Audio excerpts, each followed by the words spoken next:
Hello friends, welcome back to our channel. Friends, આજે આપણો જે વિષય છે બહુ જ ઇમ્પોર્ટન્ટ વિષય છે ને આજે હું વાત કરવાનો છું આવનારી ઓલ ઇન્ડિયા બાર એક્ઝામિનેશન 19 માટેના મોસ્ટ ઇમ્પોર્ટન્ટ સબ્જેક્ટ, ખાસ કરીને ભારતીય કરારનો કાયદો.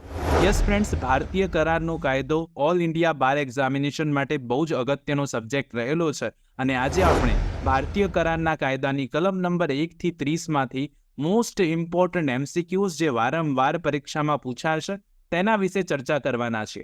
Friends, this is Chirag sir અને આપ જોઈ રહ્યા છો કોઈ પણ કાયદાને ગુજરાતી ભાષામાં ખૂબ જ સરળતાથી સમજાવતી ગુજરાતની નંબર 1 અને આપ સૌની મનપસંદ YouTube channel real education catch it.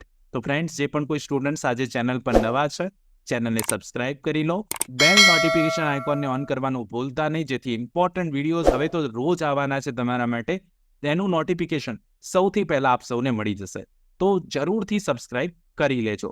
Friends, બહુ જ ઇમ્પોર્ટન્ટ ટોપિકની આપણે વાત કરવાના છે. આ વિડીયોને લાસ્ટ સુધી જોજો, જેથી દરેક એમસીક્યુ તમને આવડી જાય અને એન્ડમાં મને ક્વેશ્ચનના આન્સર્સ પણ તમારે કોમેન્ટ કરીને જરૂરથી આપવાના છે. વિડીયોને શરૂ કરીશું. એક લાઇક જરૂરથી કરી દેજો.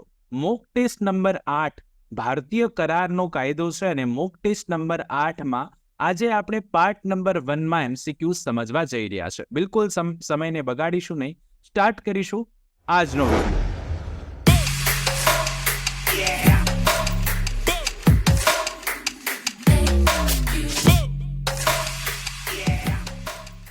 તો ફ્રેન્ડ્સ, સૌથી પહેલો ક્વેશ્ચન છે, among the following which is the correct drafted date of the Indian contract act 1872? નીચેનામાંથી ભારતીય કરારનો કાયદો 1872ની ડ્રાફ્ટેડ ડેટ, ડ્રાફ્ટ થયો કાયદો, તે સાચી તારીખ કઈ છે? Option A 1 January 1872, option B 25મી માર્ચ 1872, ઓપ્શન સી 1 સપ્ટેમ્બર 1872 કે option D none of the above. તો ક્વેશ્ચન નંબર 1માં શું આવશે સાચો જવાબ? ફટાફટથી મને કોમેન્ટ કરતા રહેજો જે સ્ટુડન્ટ્સને આન્સર આવડે છે. જે નથી આવડતું એ પણ કોમેન્ટ કરશે, જેનાથી એમની તૈયારી શું છે, કેવી છે એ પણ ખબર પડી જાય. ક્વેશ્ચન નંબર 1માં સાચો જવાબ ડી છે, ઉપરોક્ત પૈકી કોઈ નહીં, કારણ કે 1 જાન્યુઆરી પણ નથી, 25મી માર્ચ પણ નથી, 1872 કે 1 સપ્ટેમ્બર પણ નથી. એટલા માટે સાચો જવાબ ક્વેશ્ચન નંબર 1માં ડી બની જશે. ઓકે, આગળ વધીએ ક્વેશ્ચન નંબર 2 તરફ. યસ, ક્વેશ્ચન નંબર 2 છે, What is the enforcement date of the Indian Contract Act 1872? ભારતીય કરાર અધિનિયમ 1872ના અમલીકરણની તારીખ શું છે? એટલે કે આ કાયદો કઈ તારીખે અમલમાં આવ્યો? Option A 1/8/1972, option B 1/9/1872, option C 1/9/1972 કે ઓપ્શન ડી 25/4/1872. તો ક્વેશ્ચન નંબર 2માં સાચો જવાબ બી બનશે. 1 સપ્ટેમ્બર 1872ના રોજ આ કાયદો અમલમાં આવ્યો હતો. એન્ફોર્સમેન્ટ ડેટ જે છે એ 1 સપ્ટેમ્બર 1872 છે. યાદ રાખી લેજો.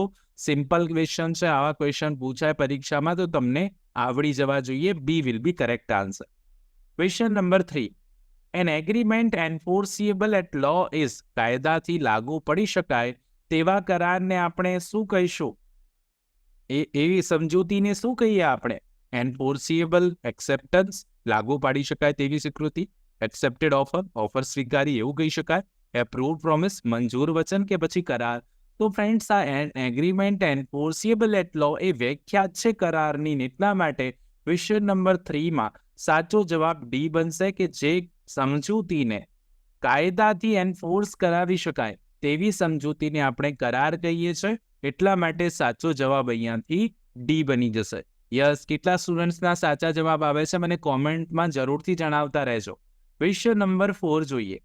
Every promise and every set of promises forming the consideration for each other, દરેક વચન અને દરેક વચનોનો સમૂહ એકબીજામાં જે કઈ વિચારણા રચે છે? એન એગ્રીમેન્ટ, સમજૂતી, કોન્ટ્રાક્ટ, કરાર, ઓફર કે પછી સ્વીકાર?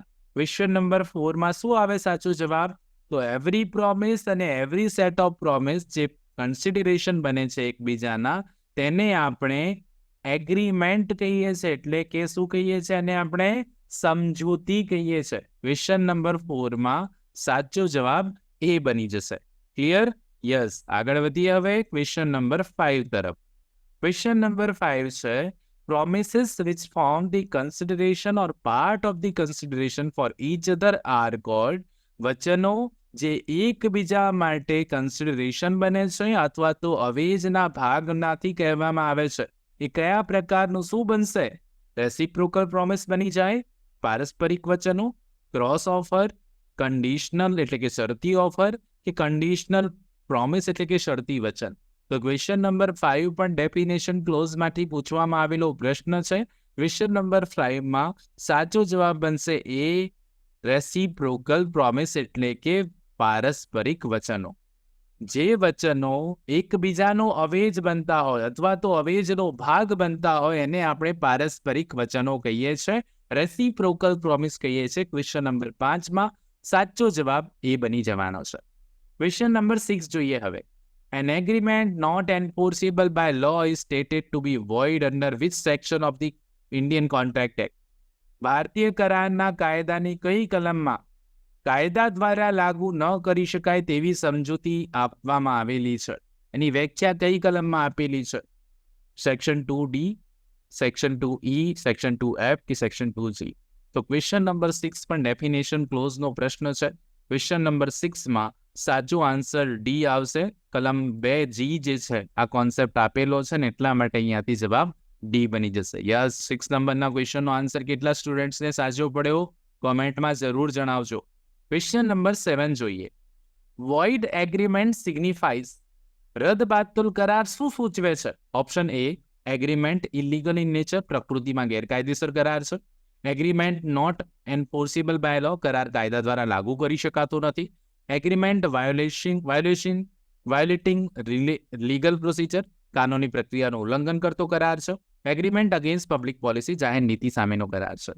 તો વોઇડ એગ્રીમેન્ટ શું બતાવે છે? ક્વેશ્ચન નંબર 7 માં સાચો જવાબ બનશે બી, agreement not એન્ફોર્સિબલ by law.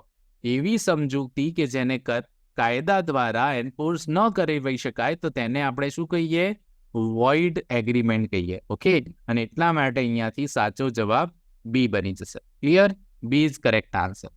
Question number 8 જોઈએ.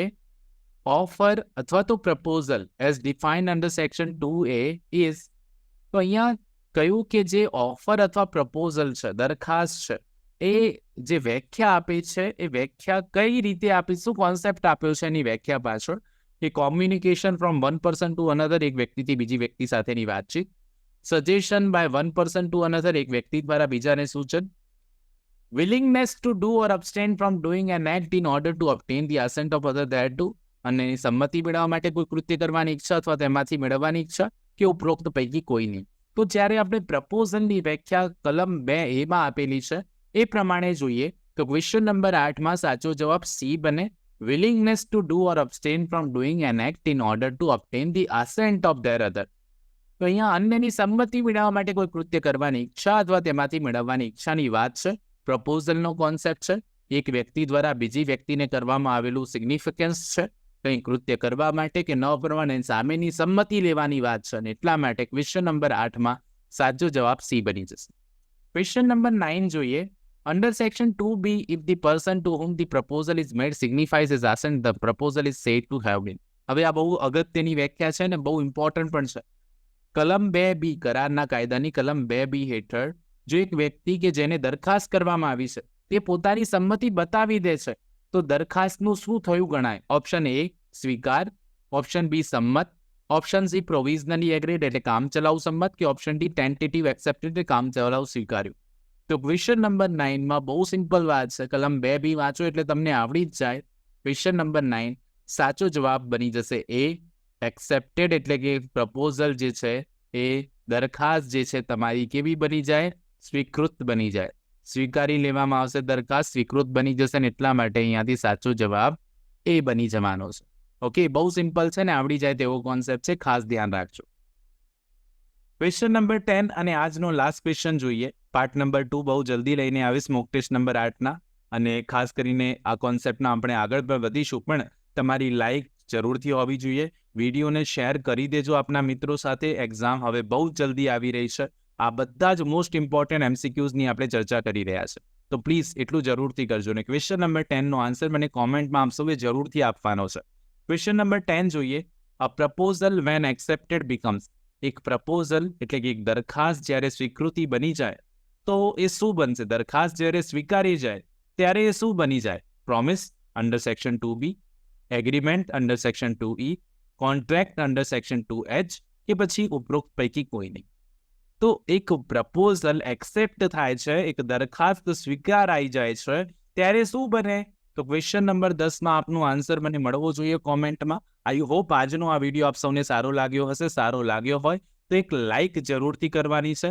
ચેનલ પર નવા હો તો પ્લીઝ ચેનલને સબસ્ક્રાઇબ કરી લેજો અને ખાસ આપના મિત્રો સાથે શેર પણ કરી લેજો. અને જ્યારે જેમ જેમ આપ શેર કરતા જશો એમ ફ્રેન્ડ્સ આપને બહુ જ ઇમ્પોર્ટન્ટ નોલેજ પણ મળતું રહેવાનું છે. આ વિડીયોઝ આપના માટે આવવાના છે. ઓલ ઇન્ડિયા બાર એક્ઝામિનેશન બહુ જ જલ્દી શેડ્યુલ છે. 24મી નવેમ્બર આવી કે આવી હવે બહુ સમય નથી.